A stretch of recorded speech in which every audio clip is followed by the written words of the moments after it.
because we haven't really, I haven't prepared substantive evidence as such for today. All right. I will just be speaking from my personal knowledge. So if that is sufficient, I'm willing to do an affirmation and to basically state that under oath. Look, that will be sufficient. We do expect that we will be sending out queries of items that are not clear. And if you wish to supplement anything you say today, you will be more than welcome to do that. That's my understanding. Yes, thank you. Okay, so you will take the affirmation. Yes. And then will you say then after me, I and your name? I, Henry Kruger, Solemnly affirm that the evidence solemnly affirm that the evidence that I shall give shall be the whole truth shall be the whole truth and nothing but the truth. and nothing but the truth. Thank you. Dr. Ngosi? Yes.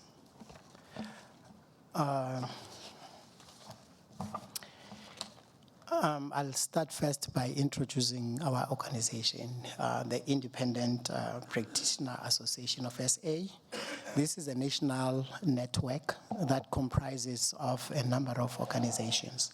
It has SMDP Provider Network, which is called SPNet. It has a SAIPA, it has NIMPA Healthcare, and it has SMCC. SMCC is national, SPNet is national, so is SAIPA. And so also is the NHC. So in terms of representation, it's right across the color line. We have more than 5,000 members who are part of the organization. We were formed in 2005 and we are an NPC. So there's, like he's explained, part of the submission would be the complaints, and we will also want to talk about peer review, in that we are the only organization in the country that is currently doing peer review on behalf of some schemes and administrators. I'll just talk more about that when it comes to that aspect. I'll just start by coming with the kind of complaints that we've submitted in our submission, and which hopefully you do have a copy thereof. This comes in lieu of the complaints that we get from our members. The first complaint is that of entrapment, where in this particular case, probes are sent to practices where they induce some of the members to do something that's unethical, and then come back and then charge them and said, look, this is the kind of practice that's happening in this practice, but I'll get more into that once we go into the substance of our submissions. And this leads to the withhold of payment. We know, certainly that the withhold of payment will affect the cash flow of the practitioner, and it has led to instances where doctors have lost their practices simply because they could not afford to pay their debts, home loans, and even their children's school fees due to that withhold of payment. Later, Henry will talk about the Sichaba judgment. The summary thereof is that when that judgment was made, it deals with section 559.2. And the summary of the judge then was that when a member utilizes medical services and arranges for the provider to submit a claim to the scheme, they are in effect authorizing the scheme to pay the doctor directly and not the member. But we do have, cases where our members have not been paid directly, and the schemes has paid patients. The fourth point, it's a situation where doctors are coerced into signing an NOD, an AOD. how this happens is that in some instances, the scheme or the forensic unit would come to a practice and come in with allegations of a fraudulent activity. In this instance, the doctor is not given an opportunity or has not been given an opportunity to test the allegation. I mean, in that one. And secondly, he is on his own and has no representation. And these AODs are then made a repayment plan where they would say, based on the evidence that has not been tested, that the scheme has, they would then say, you owe us so much money based on the percentage where, yeah, this thing. Okay, yeah. Okay, yeah, based on the percentage that the attribute has been gained fraudulently. So if one also consider that in these instances, a doctor hasn't had, like I said, an opportunity to test the allegation. He hasn't had an opportunity to review everything that has been said, and is threatened with being reported to the HPCSA if he doesn't accept what the scheme is saying, or even being reported to the SAPS for a fraudulent behavior. And then this becomes a repayment plan. And what also worries us is that an administrator would then say, we administer the following 10 schemes, we've picked up a fraudulent behavior in this one scheme, and then we'll assume that this has been going on for the past 3 or 4 years. And now looking at the other schemes that we are administering, would then say this behavior has been prevalent and you've exercised it in all the schemes. And then they would come in with a figure as to what the doctor is owed. And they can, in some instances, they've asked for down payment in that situation, or maybe a repayment plan that would go over 3 years or 4 years, where they're clawing back the money that they feel has been claimed erroneously. Yeah, I think for now I'll pass it on to Hendro. Apologies, before you hand over, Dr. Nkosi, may I ask you just a couple of questions? Yeah. I understand that one of your members is a network. So it makes me wonder if you have any information about network arrangements. So we've been trying to understand how doctors may or may not be contracted with schemes. So we understand that doctors might be contracted by way of DSP arrangements. And there may be other forms by which doctors contract. So do you have any information on that? There are contracts that we have with some of the schemes. In these contracts, in actual fact, we provide the list of the doctors that are part of the network that have agreed to become a DSP for that particular scheme. So we do have our own network that we contract out to schemes, and then the schemes would then use, those particular doctors. So in effect, that becomes a DSP. So are you saying doctors have created their own networks and then enter into contractual arrangements to provide services to schemes at agreed rates? Yes, we do have contracts like that with schemes. But the other schemes, in actual fact, it would be a doctor who's willing to sign a contract that comes from that particular schemes. These are schemes that we don't have contracts with. But we would then advise our members, if we look at the contract, to see if it does, follow, or whether it's legal in terms of how it is framed, and whether it's compromising compromising them as doctors, or whether it compromises patient care. That's where we come in. In terms of reviewing the contracts that are on the market.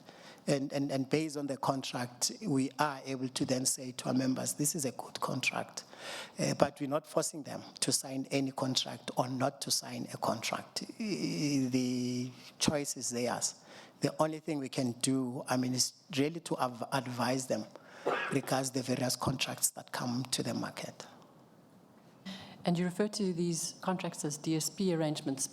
Is it correct that they're only limited to prescribed minimum benefits, or do they go beyond services beyond those listed as prescribed minimum benefits? They go beyond PMBs. In that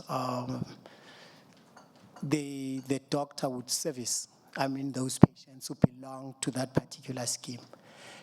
And not only limited to chronic illness, because PMPs mostly are around chronic illnesses. So they will treat even acute illnesses and almost anything that their patient complains of. And then my other question relates to your function which you perform, I think it's meant to be the NHC, performs the peer review function and peer monitoring function, is that right? Yes, we do peer reviews and peer mentoring. So what does that involve? We've got a contract whereby we do peer review with schemes. We've got a contract, maybe I'll just name the schemes because it's something that's above board, it's something that's public knowledge. We have a contract with Discovery, where we do peer review for Discovery. We've got a contract with MedShield. We've got a contract with BestMed, with MediHelp, where we do peer review for those schemes. And we also do peer review for MedScheme, but MedScheme has their own profiling system. The schemes and Discovery has their own profiling system. But now for the other schemes that I've referred to, there's an actuarial company which is called Insight, and Insight does the profiling. And once they've done the profiling, they would send the data to our central peer review committee that is based in Durban. And then what then happens, the profiling will in actual fact come in with categories. Like there's 3 categories, category 1, 2, and 3. The category 1 would be a doctor who performs exceptionally well in terms of... Can I just ask you to slow down a bit? Okay, yeah. So perhaps explain how your peer review mechanism works with the schemes you've described, if it works the same for all of them or differently for some of them. And you're welcome to start at whichever is convenient. Yeah, I think the peer review is really based on profiling. And it is a standardized process. What happens in this case... You don't mean racial profiling? No, not that. It profiles a doctor's data that they've submitted. And this data is risk rated for age, gender, and disease burden or chronicity. And then looking at that data, it would then be able to then show who are the outliers. So what we're looking at costs, and we also are looking at quality.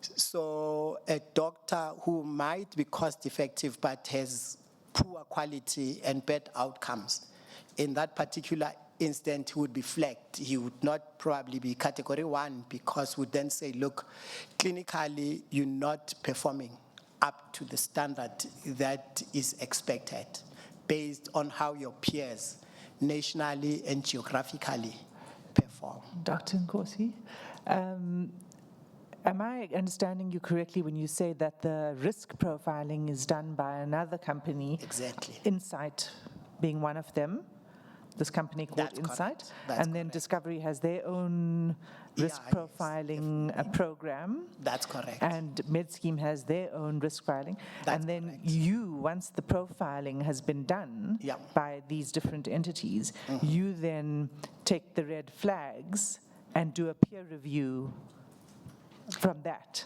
Is that right? Maybe to explain it better, is that we'll get the entire data.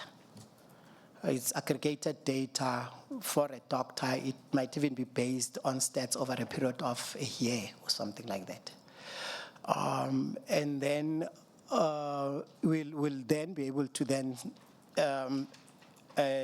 see, based on the entire data, that how the various doctors have performed. They would then be categorized into category 1, category 2. You do the and category categorization. 3. No, the categorization is done by the actuarial companies. It will be done by Insight. It will be done via REPI at MedScheme, and Discovery would use the John Hopkins method that they use for profiling. So once they've been profiled, they would then be categorized, like I said, into 1, 2, and 3. Category 1. Apologies for interrupting. I don't want to break the chain, but did you say the John Hopkins methodology? Discovery uses that system. Thanks. Yeah. What's the point of this profiling and categorization? It's to promote good behavior. In that a doctor who is category 1 would be paid a higher incentive. In one of the contract with one scheme, maybe I should say with GEMS, a category 1 patient would get 50 rands more for every consult that it does for GEMS members who are in the higher options. And the category 2 might not get any money or get very little money. And then the category 3 would not get any money. In actual fact, that would be the category that would be liable for peer review.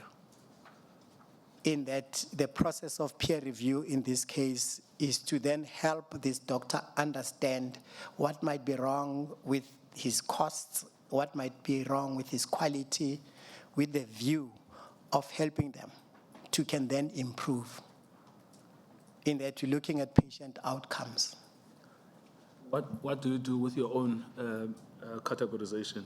So you've now done this ABC 1, 2, 3, and you've got an actual document. What happens to that document? What then happens, the category 3 doctors would get a call from a peer reviewer.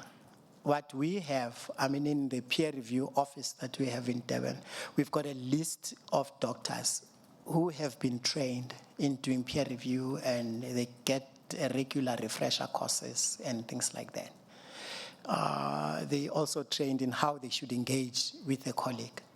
In that the entire process really of peer review is a collegial process where one is hoping to help a colleague see how they can improve in terms of delivering healthcare.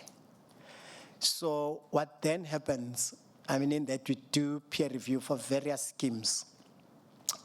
The office has the list of peer reviewers, and if a doctor is not doing well, let's say MedScheme is not doing well in BestMed or MedShield, in that all of those schemes are flagging that particular doctor, he would have one doctor who's looking after him and would then help in terms of mentoring him, talking to him or her and saying, look, if you want to improve your category, this is what you should do. These are the tests that you need to do.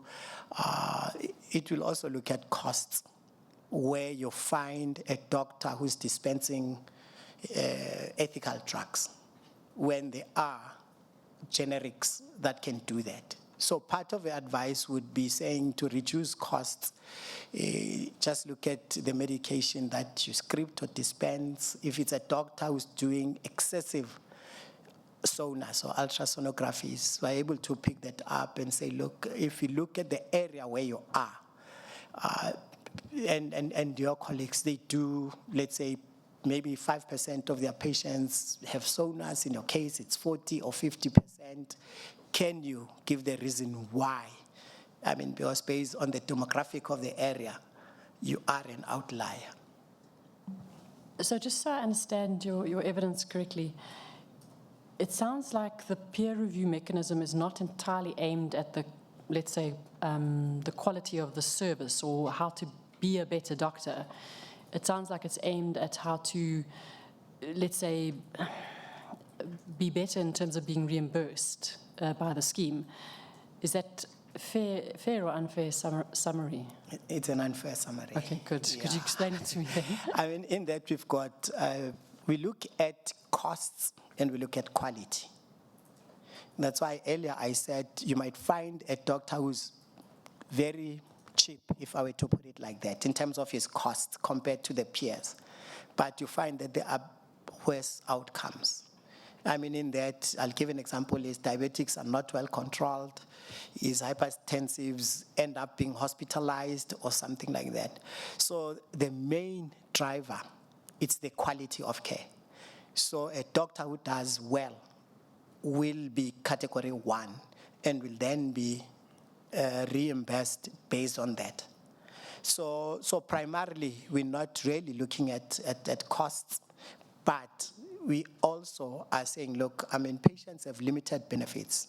If you look at maybe patients who don't have a chronic illness, who come for an acute consultation, that to then ensure that, I mean, or who has a medical savings account, which has limited funds, that you need to then also be considerate of the costs and not only dispense expensive medication when there are suitable alternatives. But primarily, peer review is to improve the quality of care and get better outcomes for patients. It's patient-centric and it's not cost-centric. So just so I understand, so you contracted with the various schemes and administrators to do this? Yeah. And you're doing this on their behalf to improve outcomes, clinical outcomes? Yeah. Well, So- that's what I wanted to understand. What happens to the document? Does the document go to the schemes?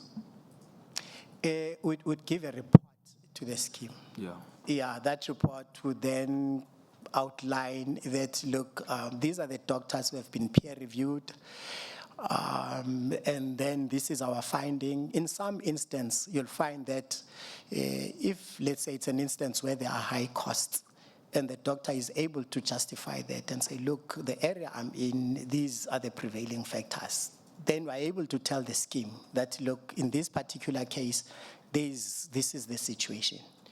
Or if a doctor has an extra qualification despite being a GP and does work beyond GP work, we are then able to say, no, this doctor is qualified to do these various procedures based on his qualification.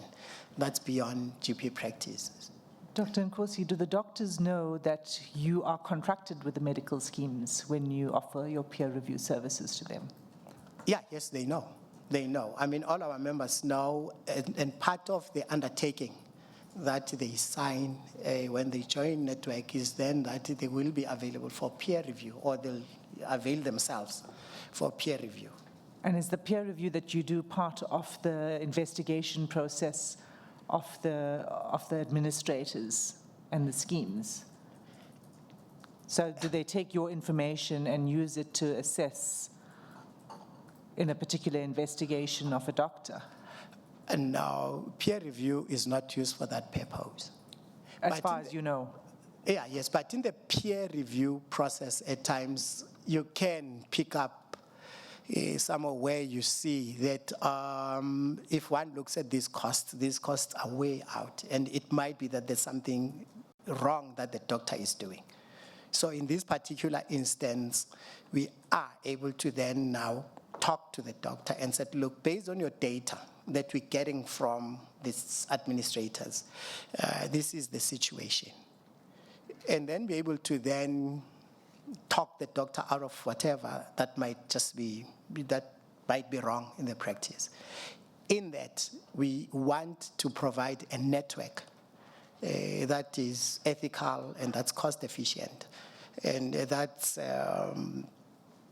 quality driven. Basically, I mean, those are the key factors that we look at. Thank you.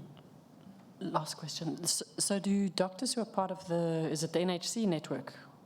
No, let's just call it. Let's say IPEF, because. IPEF network. Yeah, but not NHCPA. They're not part of our network. So the NHC, in this case, it's NHCPA Healthcare. They've got a building in Bryanston, there's one around Centurion, there's one around, it's a huge group practice, which belongs to an IPA called NHCPA. So NHC stands, in this case, for NHCPA Healthcare. So it's a mixed group right across the color line. You find practitioners in those practices. It's a group practice kind of undertaking. So what I'm trying to understand is whether doctors who are part of that network and have the benefit of the peer review process, which is seems to give both clinical and cost control input. That's right. Do they still get audited and by the schemes, or is it a mechanism to avoid audit? Come with a question again. I didn't get it. Perhaps you haven't had the benefit of some of the evidence that's been led previously, but we understand that the schemes audit practices and flag outliers. Yeah. And so it seems that you're getting some information which may be similar. The doctors are categorized and they may be outliers in relation to various things. But it does seem that there's a parallel process because your doctors also appear to be audited. Is that correct? In our case, we're looking at clinical outcomes. So in a way, you can't really parallel what we do with what the forensic units do. I mean, the forensic units are out there, they're looking for fraud.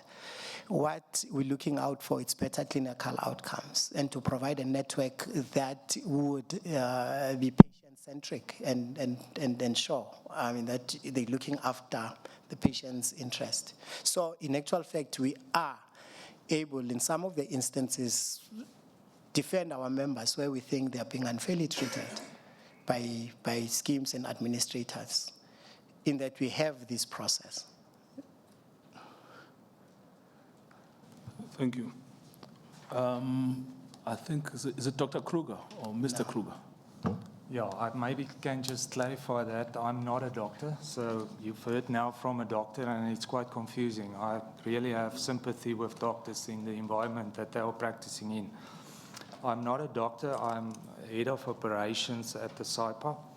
I do have background in the medical funding industry. I have previously worked for a medical scheme, and maybe specifically I can say in internal audit at the medical scheme. So just maybe to just clarify before I start a few misconceptions. I think the main thing to differentiate between is a preferred provider network and then a designated service provider network, because there's huge differences between the two. So if I should describe the network that's existing within IPAF, I would say it's a preferred provider network. The members that belong to the different IPAs do so voluntarily, but part of that application process where they join as members, they actually agree to good quality and cost-effective healthcare. And in that process, they also consent to being peer-reviewed. So that's basically the pillars on which these IPAs function.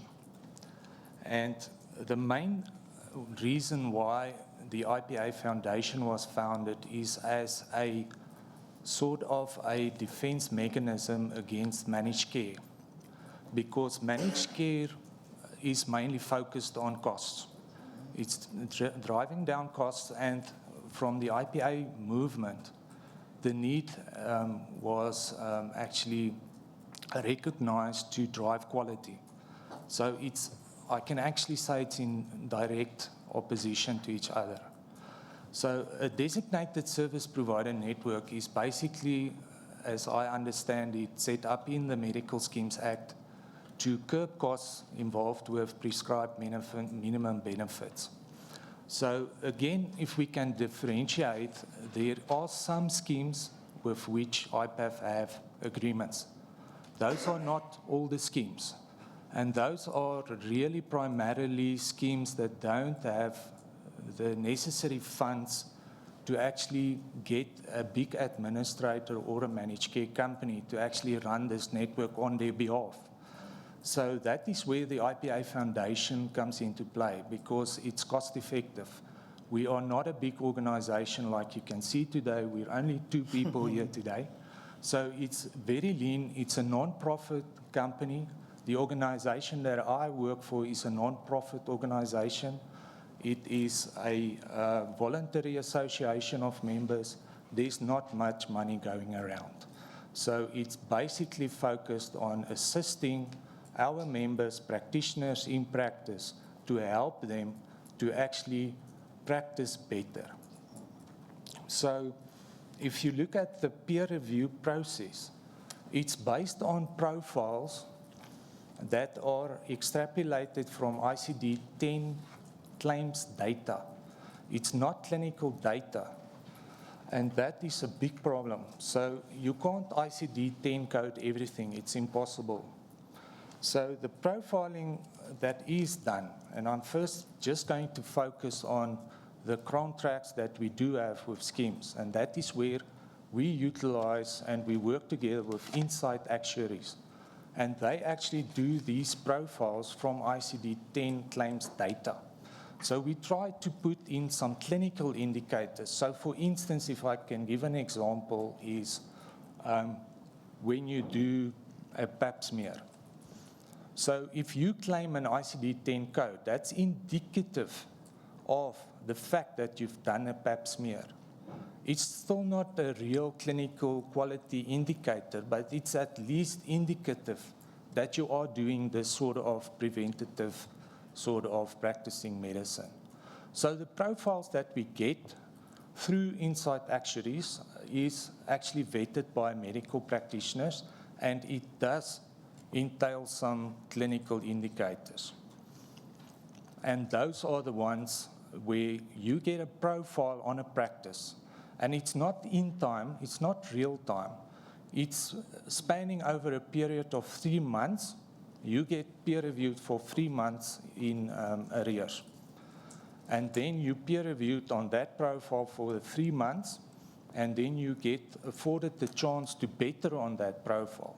So the next 3 months, you'll again get audited or peer reviewed on that sort of profile that you have. So that's the one process. Then in the schemes the schemes where we don't have contracts, they actually use their own profiling systems.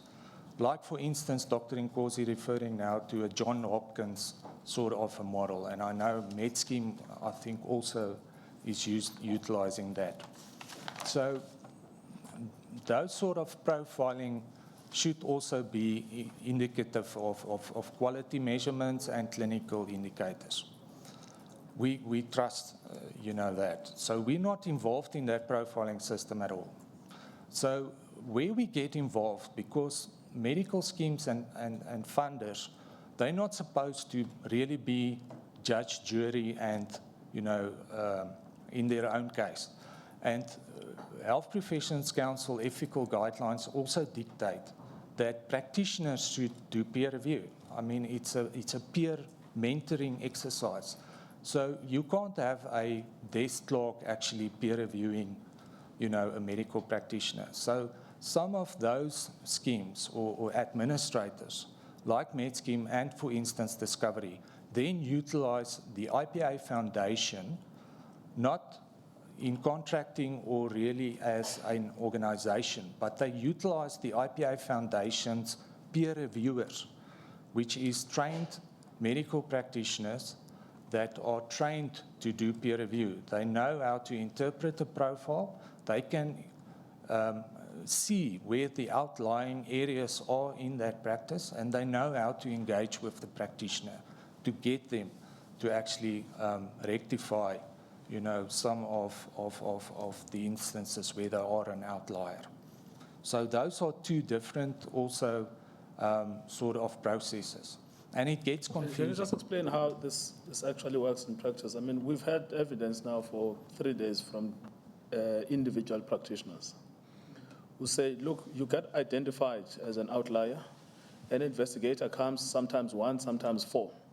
And those are not medically qualified. And that is one of the major complaints from the doctors, is that we're being judged by people who have no idea what we do. Now, at what point will your organization come into that equation? Okay, so this is where it's really confusing. So that's not part of our process at all. So if I can explain it like this, preferred provider network, DSP networks, then you get peer review, and then you get forensic investigation. The sort of process that I've explained now is the peer review process.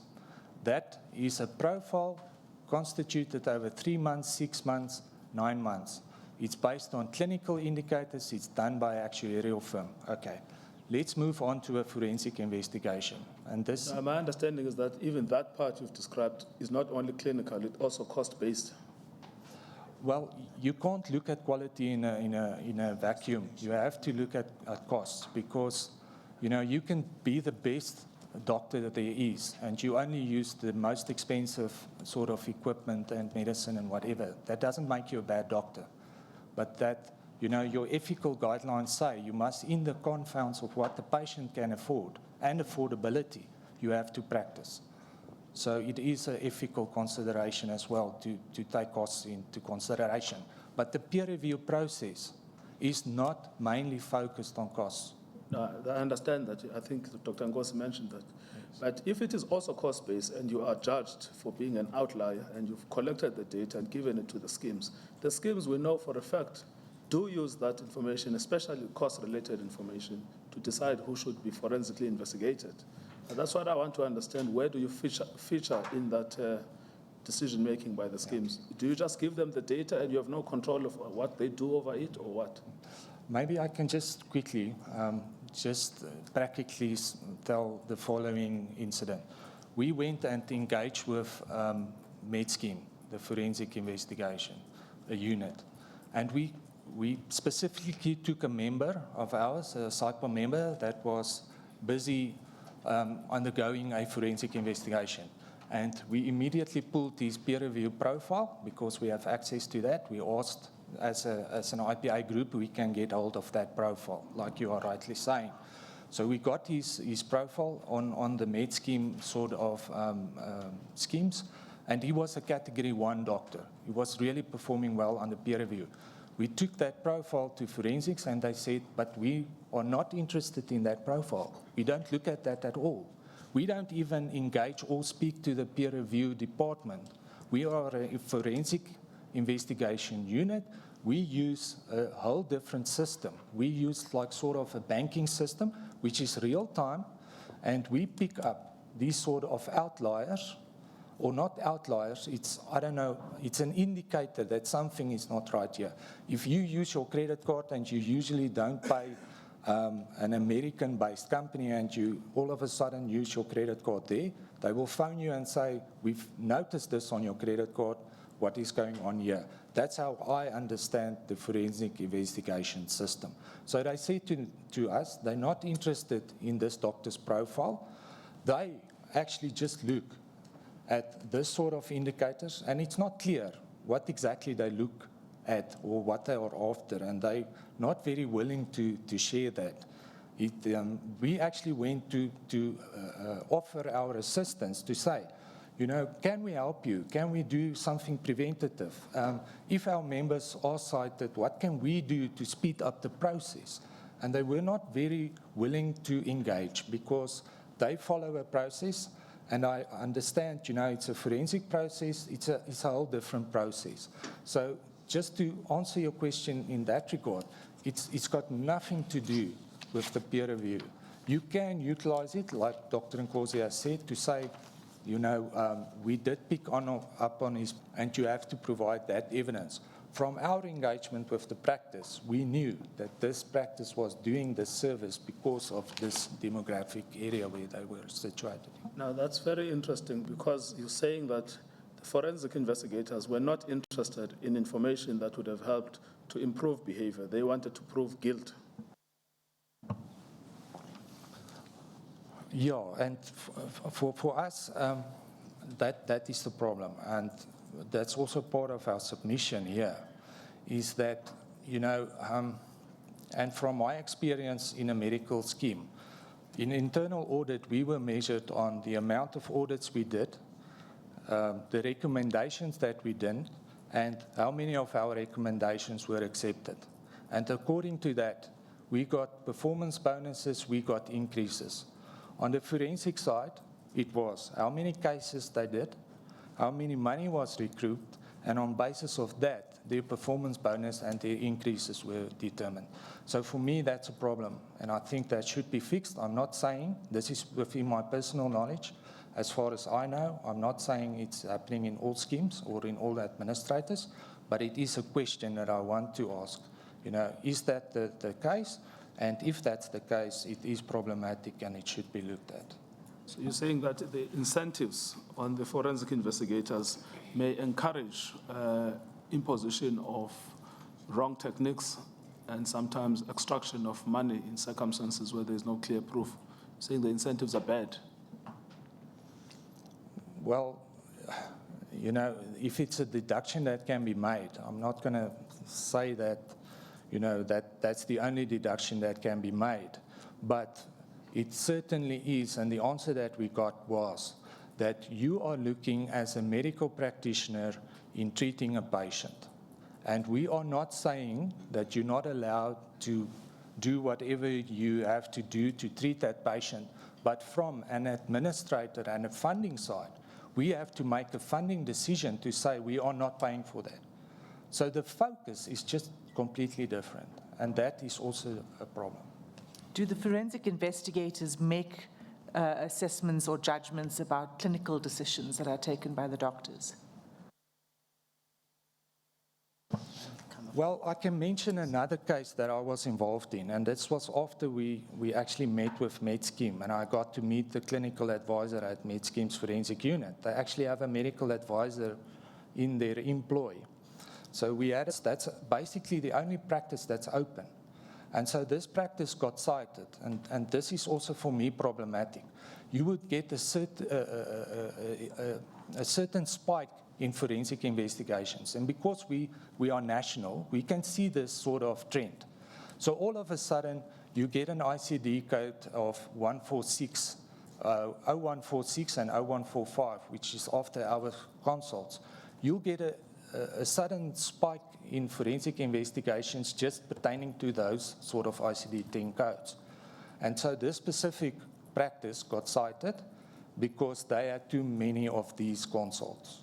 But again, from a peer review side, we can explain that because this practice is the only practice that's open. And so one instance, they clawed back from the practice to say this is not an after-hour consult.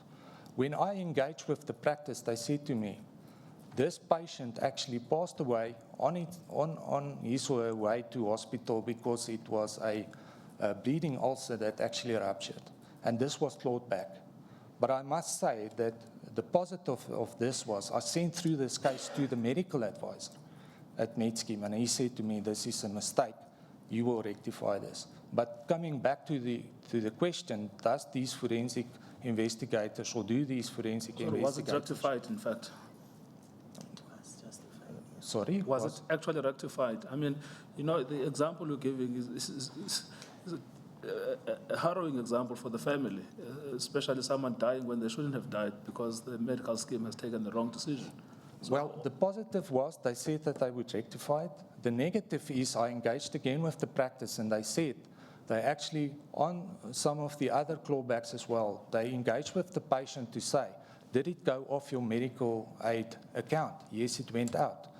So it got clawed back from the practice. So the practice manager was asking me, where is the money now? Can they actually get it back now from the patient? The patient said, but I paid.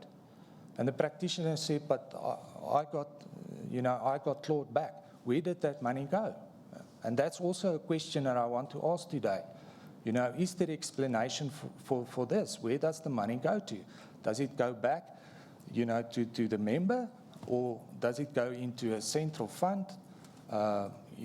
If it's a day-to-day, it should go back to the member. If it's out of risk, it should go back to the risk pool.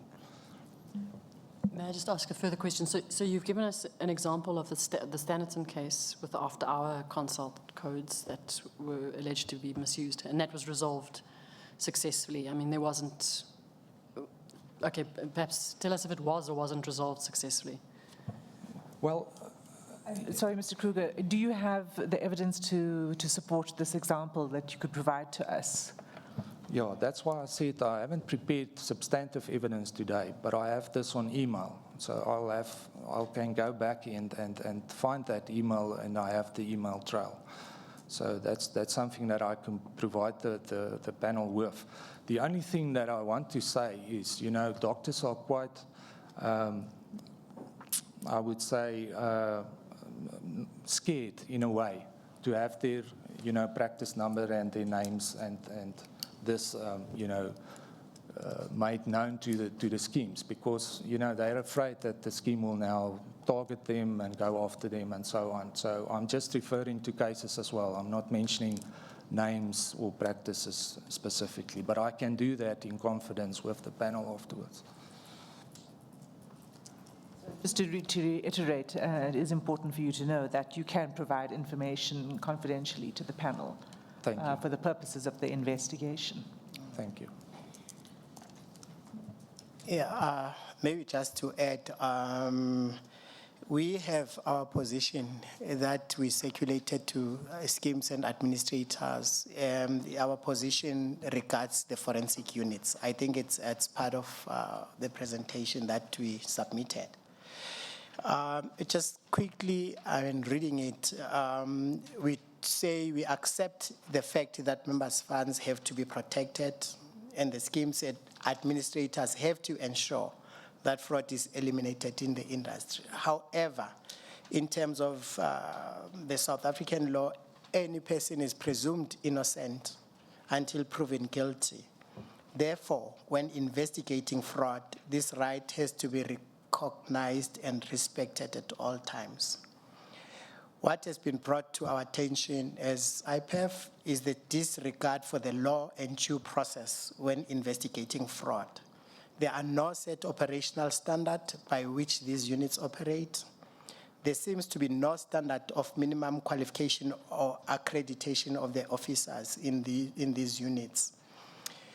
HPCA has repeatedly requested that any doctor found to have behaved unethically or guilty of any fraudulent behavior that brings the profession into disrepute should be reported to them to take disciplinary action.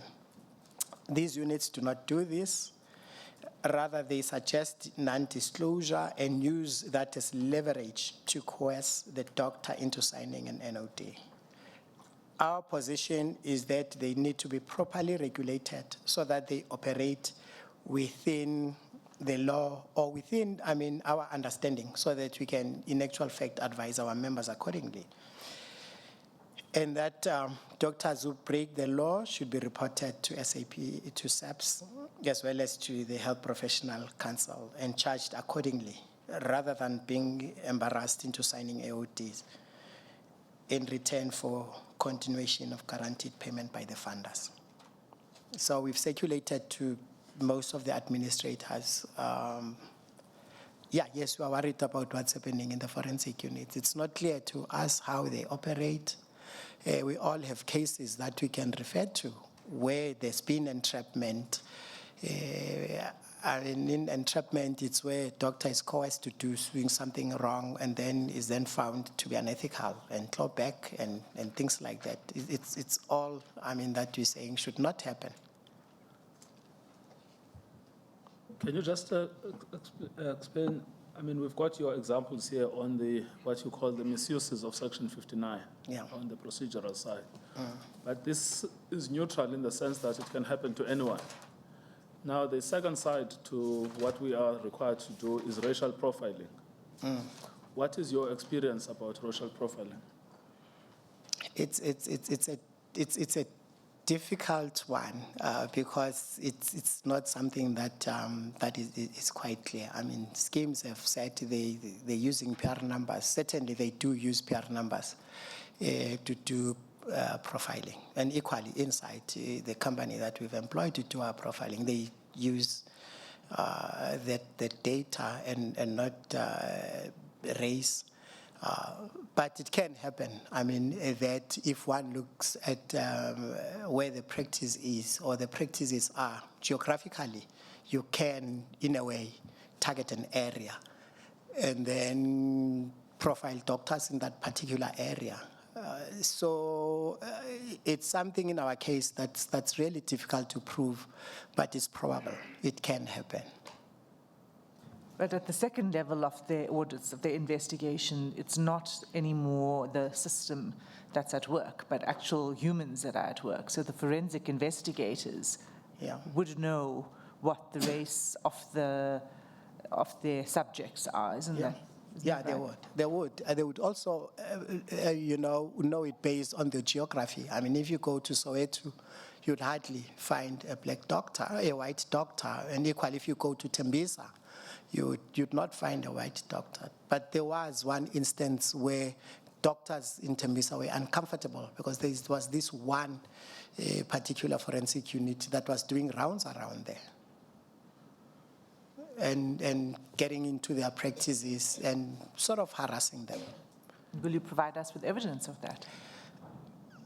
It's a difficult one. I mean, they seem anecdotal. I mean, in that you can't give you evidence because doctors are not willing to can then expose themselves to that. But I can see if I can find a doctor who's willing to be able to give us something, and then I can send it through. I mean, there's another side to racial profiling, which is on the outcomes side. I mean, if you look at those people who've actually been investigated under Section 59, which you've categorized here as misuses of Section 59, are they white or black? Andrew, come with that. Well, for us as a national organization, and we are made up of different ethnic groups. From my personal knowledge, it's 3-1, where the matters that I've treated is mainly Indian and black. Because I don't know why, because maybe it's more practitioners in our organization.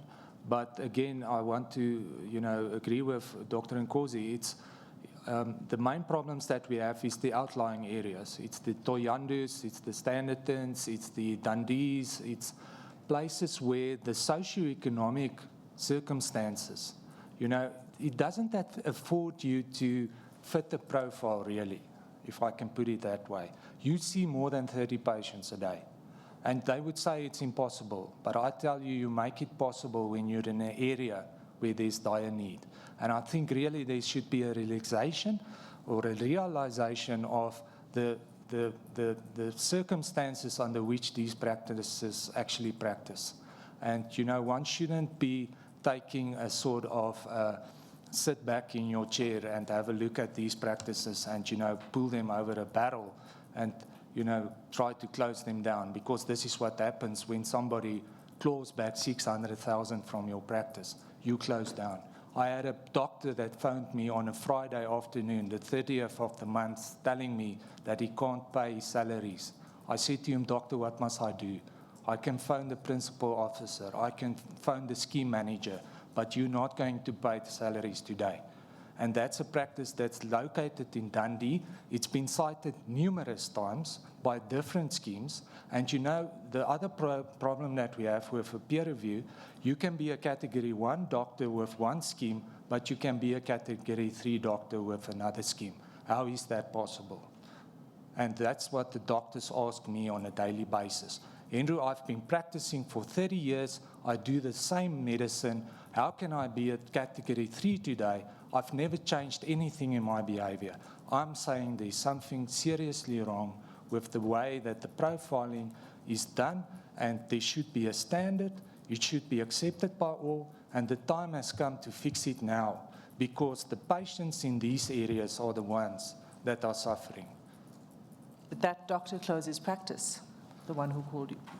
No, he's lost a few partners, but he's still there. I haven't spoken to him recently, but it is a struggle because, you know, every other time it's a different matter, and it's a different forensic unit.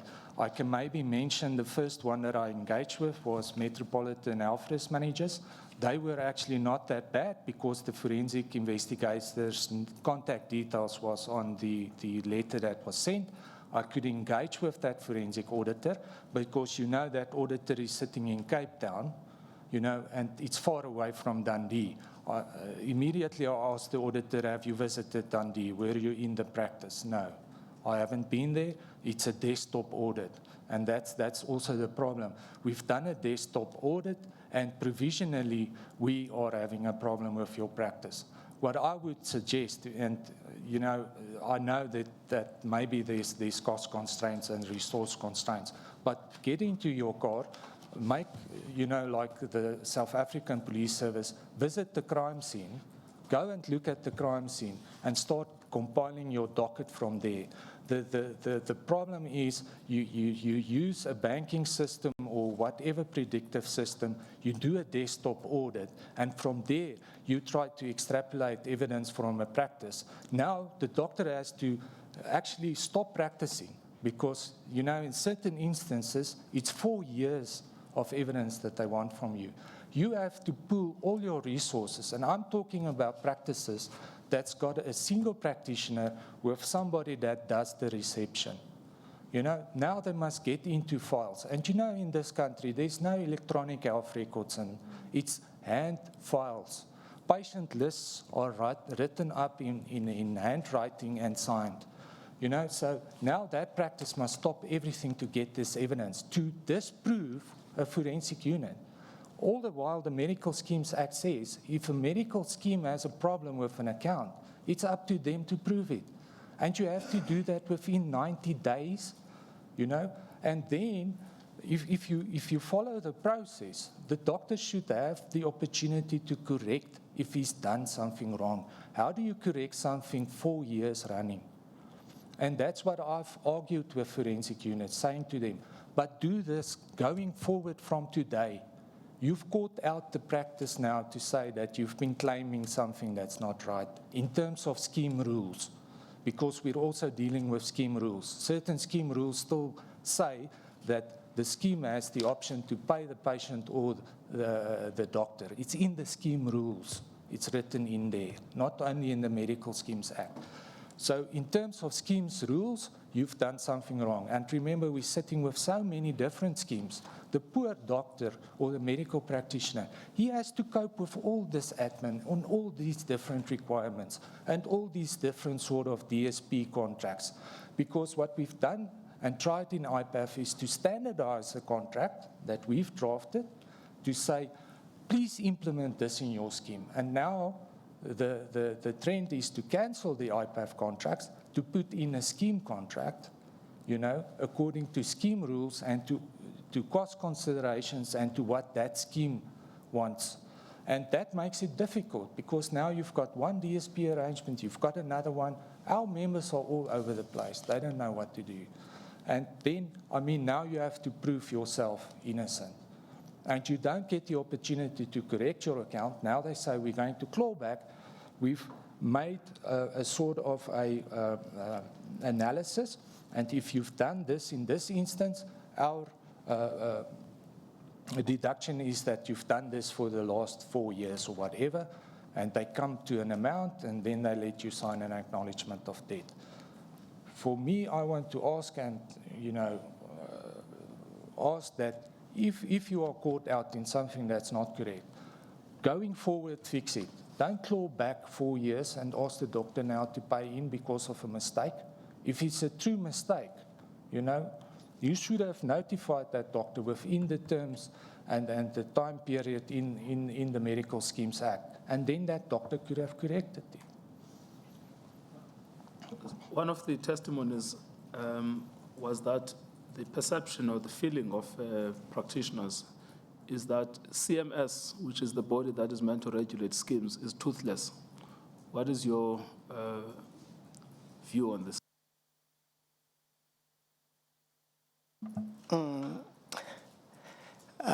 It's a difficult one to judge. I mean, in the sense that I think what they're looking after, it's much more schemes' interest in the viability of the entire industry. But in terms of Section 59, I mean, which is the reason why we're here, we just hope that now schemes that are abusing Section 59, CMS would be able to regulate appropriately. But right now, I mean, especially the forensic units, we believe that they certainly are a law unto themselves. They do as they please. They harass doctors. And what's also unfortunate is that if one administrator now cites you because they share information, it means you're now going to be red-carded throughout the entire industry. You might then be visited by another administrator who can then come with an allegation and stop payment. So that's where the challenge is. We just hope, I mean, Regulation 9 will be tightened. Thank you, Tankosi. Thank you, Mr. Kruger. We are very much interested in I know that a lot of it is confidential. We will treat it as confidential. We might have to share it with the schemes, but with adjustments into what can be disclosed and what cannot be disclosed, because we want answers from the schemes, and they will say to us where is the information that we should answer from. So although we will treat it confidentially, you should expect that some of it may have to be disclosed to the schemes for their answers. I've got no problem with that. I've also got another matter in Bloemfontein that occurred that I would also like to send through to the panel. It was actually a doctor that was targeted by a forensic unit. They sent in probes in the end into his practice. Because of the reason that we got involved, he was summoned to attend a informal discussion, because that's what they say it is. It isn't a forensic investigation or anything. It's just an informal discussion.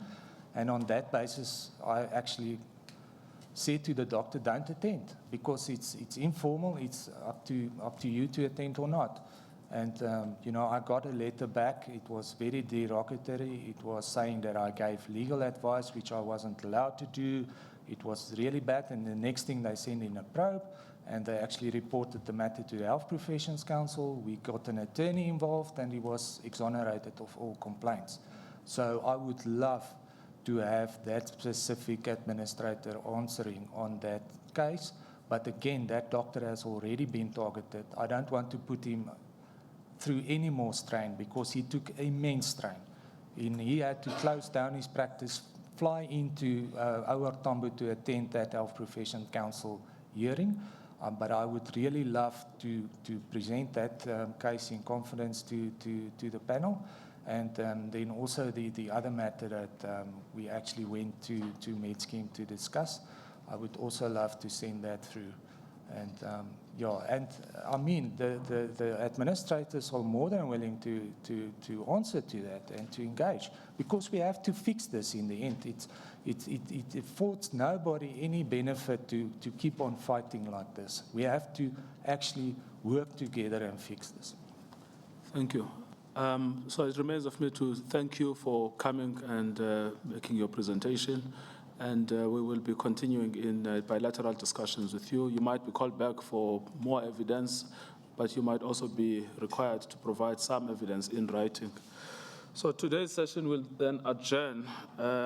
We will reconvene tomorrow at 10 with the Health Funders Association. The session is adjourned.